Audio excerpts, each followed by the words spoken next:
Hello बच्चों, let's see the question. So the question says H3PO4 is a tribasic acid and one of its salt is NaH2PO4.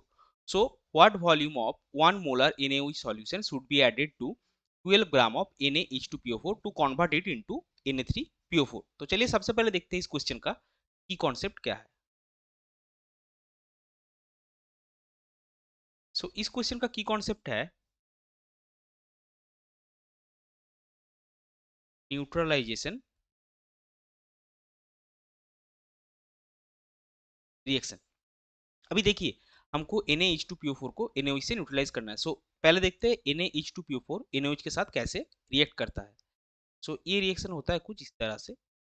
Na H2PO4 plus 2NaOH, इससे आपका बनता है Na3PO4 plus H2O. यानी कि इस reaction से हमको पता चलता है that 1 mole of Na H2PO4 will react with 2 moles of NaOH. अभी हमको क्वेश्चन में गिवन कितना है Na H2PO4 का amount. So that is 12 gram. So आपको गिवन है mass of Na H2PO4 given is equal to 12 gram. तो आपको नंबर ऑफ मोल्स कितना मिलेगा. So number of moles of Na H2PO4 will be 12 gram by 120 gram per mole. यानी कि ये हो जाएगा आपका 0.1 मोल. क्यों? क्योंकि molar mass of Na H2PO4 ये है 120 ग्राम पर मोल. तो आपका Na H2PO4 का नंबर ऑफ मोल्स निकला 0.2. अभी आप देखिए एक मोल के लिए हमको एक मोल Na H2PO4 के लिए हमको NaOH चाहिए 2 मोल्स. तो आपको number of moles of NaOH कितना मिलेगा. So number of moles of जितना Na H2PO4 का मोल है उसका डबल, यानी कि 0.1 इंटू 2 दैट विल बी 0.2 मोल. अभी NaOH का स्ट्रेंथ दिया हुआ है 1 मोलर NaOH. तो इस आपका नंबर ऑफ मोल्स पता है, आपको स्ट्रेंथ ऑफ द सॉल्यूशन पता है. इसका जो वॉल्यूम आएगा वॉल्यूम हम निकालेंगे कुछ इस तरह से. So volume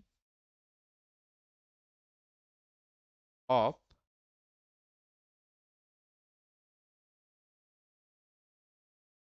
volume of NaOH required is equal to number of moles of NaOH divided by strength of NaOH solution. Number of moles आपको कितना मिला 0.2 और स्ट्रेंथ है 1 मोलर और वॉल्यूम आपका आएगा लीटर में, यानी कि 0.2 litre that will be 200 ml. तो जो 12 ग्राम Na H2PO4 को कम्प्लीटली Na3PO4 में कन्वर्ट करने के लिए आपको चाहिए 200 ml ऑफ 1 मोलर NaOH. तो आपका फाइनल आंसर होगा द रिक्वायर्ड वॉल्यूम ऑफ